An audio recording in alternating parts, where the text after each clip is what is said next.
Bueno, ya estamos aquí, vamos a ver cómo hacemos ya la conexión, ¿verdad? Para nosotros tener esta interacción con el doctor José Joaquín Puello Herrera. Ustedes saben que no podemos perder de vista la situación que se da alrededor del tema de COVID, que sigue, para usar un término muy popular, sigue en sus buenas. La situación del COVID es preocupante por cuanto la cantidad de infectados se mantiene en un nivel importante.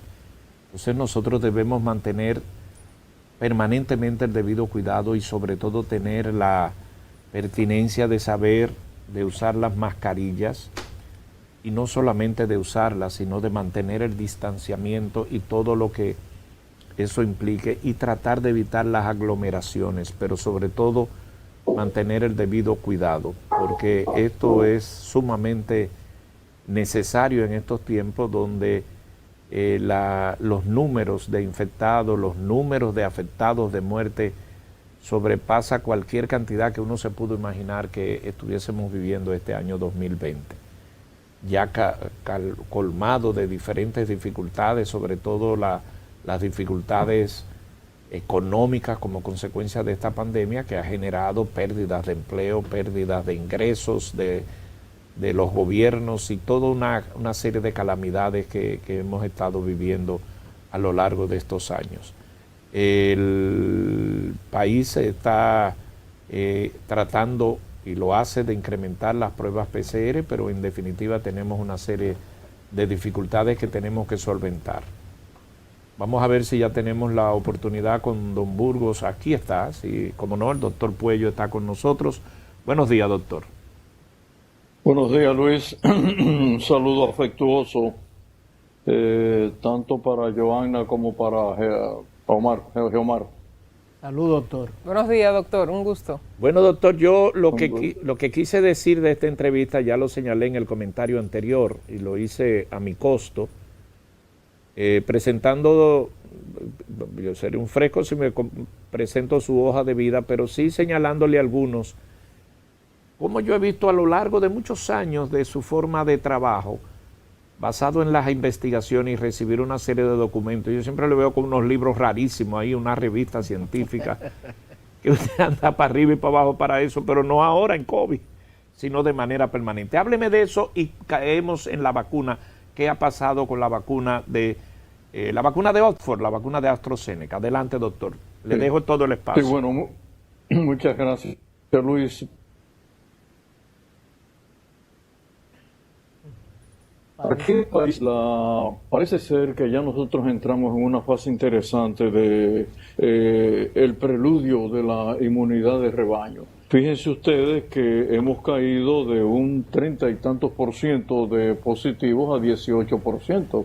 No hay ninguna duda de que las medidas que se han venido tomando desde el gobierno anterior y ahora reforzadas en el gobierno del presidente Abinader y del ministro Arias, Plutarco Arias, está dando resultados poco a poco. Y le quiero decir a mis compatriotas que la pandemia va a pasar. En la historia de la medicina no ha habido una sola pandemia que no haya desaparecido.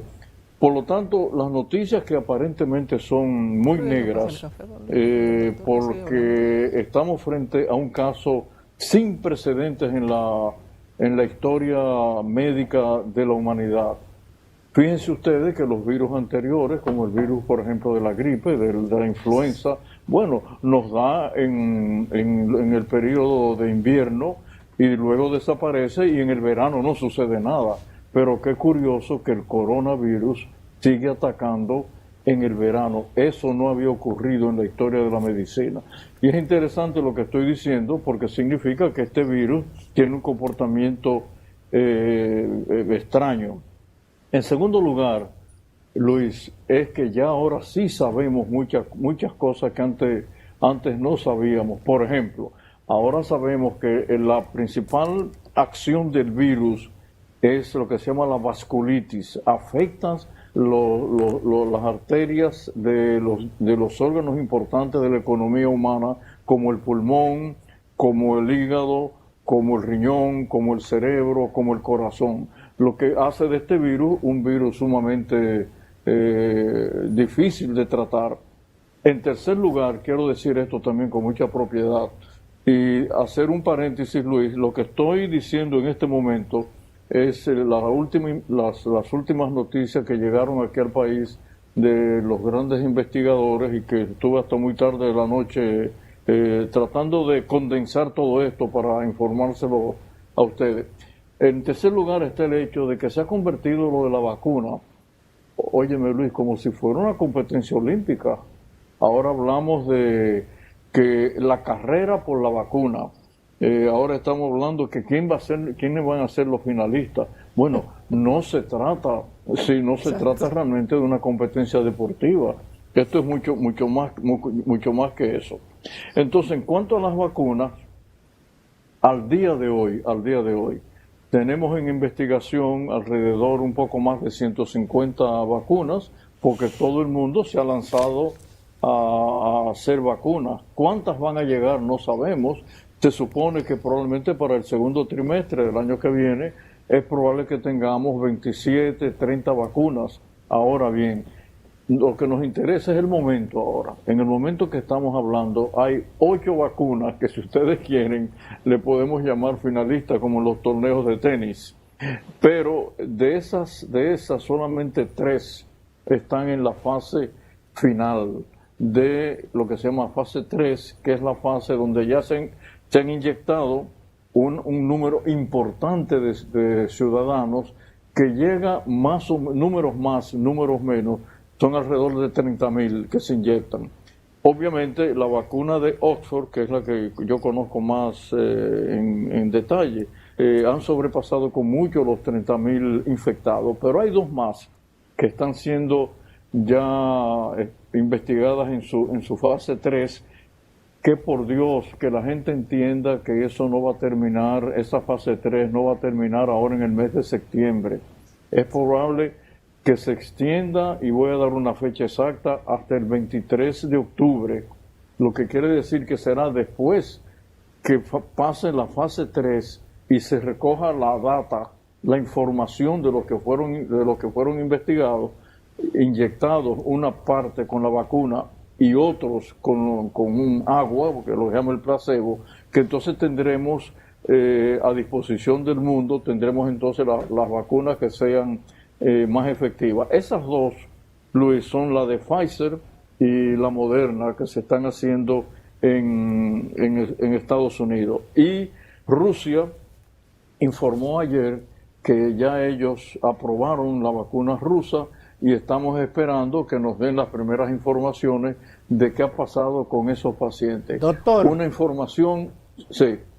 Sobre los pacientes que les ha dado COVID y que han desarrollado inmunidad, y se habla de reinfección posible, que hay casos de reinfectados, aunque con cepas diferentes porque han viajado a otros países. ¿Cuál es la situación actual de la consistencia o el periodo de esa inmunidad? ¿Cuál es la posibilidad de que una persona que ya le ha dado COVID pueda tener menos presión psicológica, aunque mantenga el cuidado de prevención? Sí, mira, lo que se entiende es que la inmunidad por lo menos va a durar 90 días, por lo menos 90 días.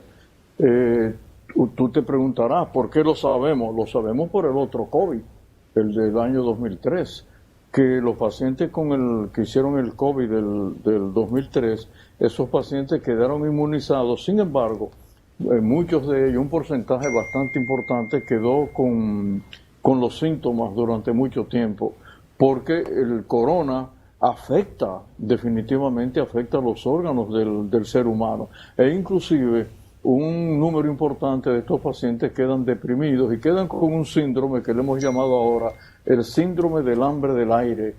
Al estar tanto tiempo en cuidados intensivos con la falta de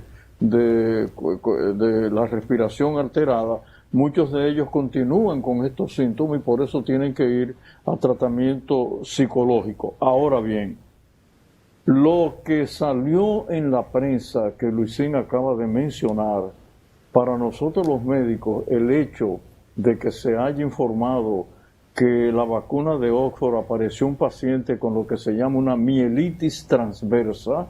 Eso es una afectación de la médula espinal que puede producir tres tipos de situación. Uno, que se cure rápidamente.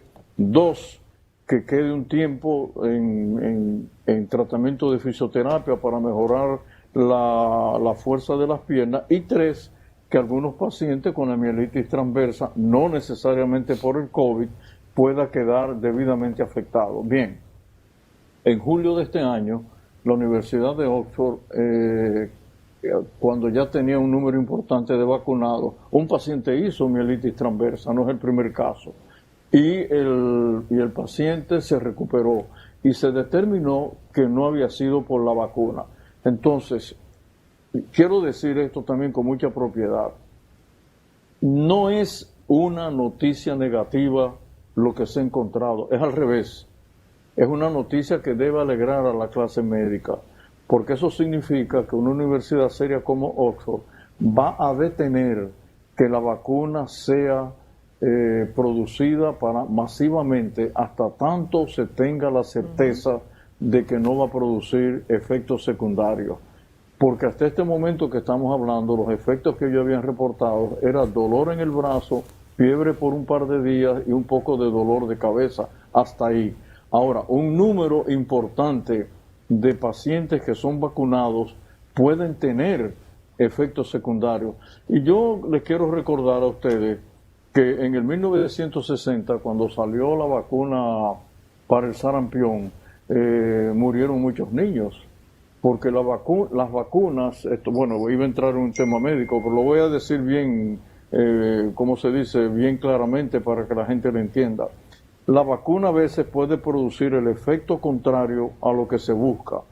Y sabemos que ahora cuando apareció la vacuna del corona-19 y se inyectaron ratones y monos, hubo un grupo de ellos que hizo lo que se llama el realce de la dependencia a los anticuerpos, un síndrome, y que ese animalito que se inyectó produjo los síntomas del virus y prácticamente quedaron afectados. Entonces, las vacunas tienen ese peligro de que algunas de ellas puedan producir realmente pueden reproducir los síntomas. Entonces, de eso se trata, de que nosotros tenemos que entender en este momento que estamos hablando que el mundo tiene que esperar que pase la fase 3 de las 3 vacunas que están siendo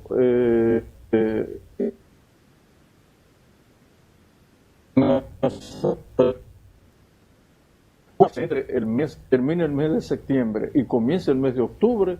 Entonces, a partir de ahí hay lo que se llama un laboratorio independiente que recibe toda esa información de las vacunas. Entonces da el ok, el visto bueno para que las vacunas puedan ser producidas masivamente y entonces la gente se pueda inyectar. Geomar, la pregunta tuya, repítemela que no te la contesté. Sobre la cuestión de la inmunidad que desarrollan sí, bueno, las personas que lo tienen, sí, que ya son inmunes, la confianza a veces que se deriva de allí. Sí, ahora te la respondo todavía un poquito más ampliamente. Con las vacunas, por ejemplo, que se le pone a los niños, nosotros sabemos que la inmunidad es prácticamente permanente. Las vacunas que nos pusimos cuando éramos jóvenes, la BCG, significaba que nosotros ya no íbamos a tener la tuberculosis. Entonces, ese es un tema, Geomar, que todavía es un tema pendiente en lo que estamos hablando de las vacunas y lo que va a pasar en los próximos meses. Sabemos, por ejemplo, que las vacunas probablemente van a llevar 2 dosis, eso lo sabemos ya. Sabemos que la primera dosis en los pacientes inyectados, por lo menos Moderna y Pfizer han dicho ya que de la cantidad de pacientes que han inyectado han tenido que ponerle una segunda dosis. Todavía mortifica el hecho de que no sabemos exactamente cómo van a reaccionar las personas de más de 65 años. Y sé que la Universidad de Oxford sí está ahora mismo en 2 programas. Uno en pacientes de 57 de 56 a 67 años y otro estudio en pacientes por encima de 70 años, a ver qué va a pasar con ellos. Y un tercer estudio importante, cuando la vacuna se ponga a las personas que sufren de gran obesidad, para ver cuántas dosis realmente van a necesitar. Por eso es que decía al principio que esto no tiene precedentes en la historia de la medicina y cada día aprendemos algo más. El plasma, Bueno, doctor. mire, doctor, yo creo que está bastante claro eso que usted ha dicho de la vacuna y lo importante aquí es que detectaron esa incidencia en un paciente y que usted dice ahora que no es uno, sino que ha ocurrido con otros. Entonces, el procedimiento es seguir y la investigación. Eso no significa que ya se acabó la de Oxford, porque ahora aquí hay gente que dicen que no se van a poner esa vacuna, sin saber. Usted tiene que saber que aquí hay muchos médicos. Pero usted va al Play y hay 40 managers. Sí. Explíquenos eso. Luis. Sí, es al contrario. El hecho de que se haya encontrado uno de estos casos es al revés. Eso debe alegrarnos a nosotros porque significa que se está haciendo de manera muy seria. Y los estudios así lo indican. Miren, cuando se hace en la fase 1, realmente lo que se inyectan son 9, 10, 12, 15 pacientes. La fase 2 puede llegar más o menos a 100, 300 pacientes. Pero luego, ya la fase 3, estamos hablando de números increíbles, de 30.000, de 100.000, de 150.000. La vacuna de Oxford ha sido inyectada en Sudáfrica, en la India, en Brasil, etcétera, y se está esperando la recolección de todos esos datos. Doctor, me gustaría saber en la comunidad científica, no en periódicos. Ustedes tienen sus medios acreditados, con credibilidad para ustedes, los científicos. ¿Qué se dice sobre República Dominicana, el proceso en el COVID y el manejo que hemos tenido como comunidad científica dominicana, como Estado en política pública de salud? ¿Cómo nos ven?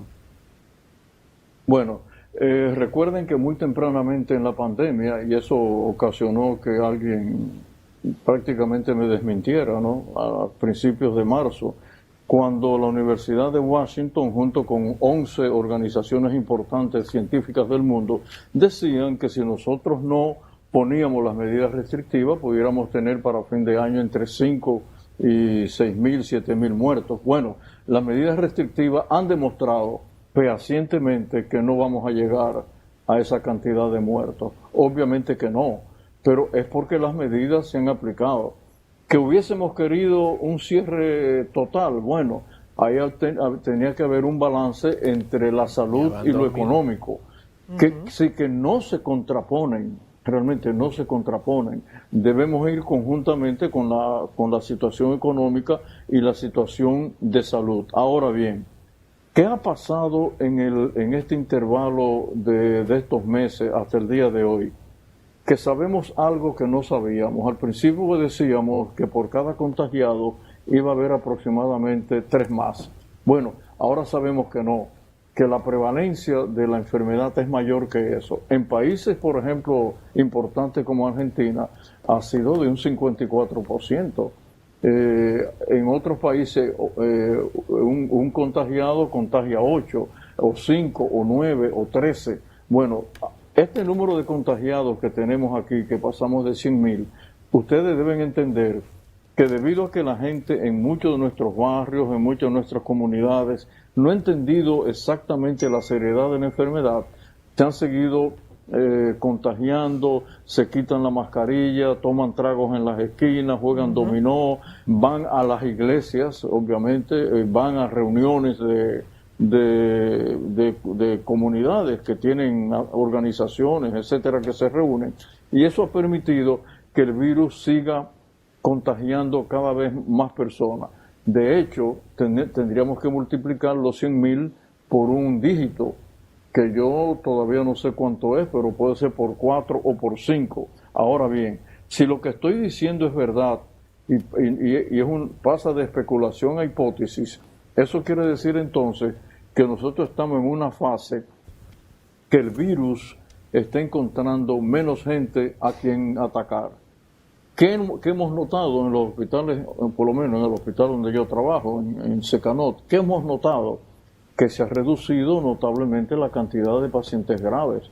Anteriormente teníamos 30, 40 pacientes realmente en estado muy grave y ahora hemos reducido prácticamente un 20, 30%, lo que quiere decir que el virus nos está atacando cada día un poco menos. Eso ya pasó en España y pasó en Italia, hasta tal punto que, no sé si leyeron la noticia, Italia tuvo apenas hace 2 días 271 casos, pero en España, donde empezó a la gente a perderle el miedo al virus y se empezaron a reunir, entonces hubo un rebrote. Bueno, esto significa que las medidas restrictivas necesariamente tienen que seguir, y tienen que seguir por algo que voy a decir para que la gente no se confunda. La vacuna no es la panacea, no lo es. La vacuna es una herramienta que vamos a utilizar para disminuir el contagio y disminuir la transmisión, pero no es la panacea. Hay un estudio muy claro, y lo tengo aquí en mis manos ahora mismo porque salió anoche, muy claro, un estudio que dice que más importante que la vacuna es la mascarilla y el distanciamiento social. A mí personalmente, como médico, me sorprendió graciosamente, porque dije, caray, entonces quiere decir que tenemos en las manos una herramienta que no nos cuesta nada y que sin embargo da resultados. Sí. De hecho, uno de los grandes virólogos anoche, el doctor Offit, decía en Estados Unidos, este es un señor que pertenece al organismo internacional no gubernamental que tiene la supervisión de la pandemia y de las vacunas y de los medicamentos que se están utilizando para contrarrestar el virus. Y él decía, de manera categórica, que si a él le dieran escoger entre la vacuna y la mascarilla y el distanciamiento social y la higiene, él se iría por el segundo nicho. Lo que esto nos dice a nosotros en este momento, que la sugerencia a las autoridades de salud es que las medidas restrictivas las debemos cuidar. Y ya hay países, por ejemplo anoche ya hay países donde le están poniendo $50 de multa. Y un país, no recuerdo cuál fue, leí, hasta me sorrí, le habían puesto $592,000 de multa a una persona infectada que se había quitado la mascarilla en público. Entonces, ¿qué significa eso? Que en términos prácticos, miren, si usted está a 6 pies de una persona infectada y él tose, estornuda, canta, habla, lo que él haga, y usted está a 6 pies, usted no se infecta. Definitivamente que no se contagia. Y se usa la mascarilla, el que la está infectado y la tiene, y el que no está infectado y la tiene, la posibilidad de infección es tan bajo el porciento que es prácticamente cero. Doctor. Entonces vuelvo a insistir. Sí, no, termine la idea. Sí, entonces vuelvo a insistir de que tenemos que usar las mascarillas constantemente y sobre todo en las calles, no aglomerarnos y la distancia social. En las casas no hay necesidad de utilizarla a menos que tengamos un contagiado en la casa. Pero no hay ninguna duda ahora mismo con estos estudios que salieron anoche, lo que significa el uso de la mascarilla antes que la vacuna venga, y luego la vacuna va a ser una herramienta. ¿Por qué? Bueno, la razón es que si una vacuna es efectiva en por lo menos un 80% de los que se le inyecta, es un éxito completo. Doctor, Pero sabemos... Sí, adelante, Joan. Sí, ¿cuál es, doctor? Hemos estado hablando recientemente en esta semana a propósito del inicio del año escolar, el 2 de noviembre, pero los dueños, directores de colegio de nuestros niños más pequeños, de los preescolar, niños entre 2 y 5 años, ellos entienden que sí puede haber docencia para ellos en grupos reducidos y le han pedido permiso al ministro de Salud y al ministro de Educación. Están a la espera todavía de cuál sería la decisión.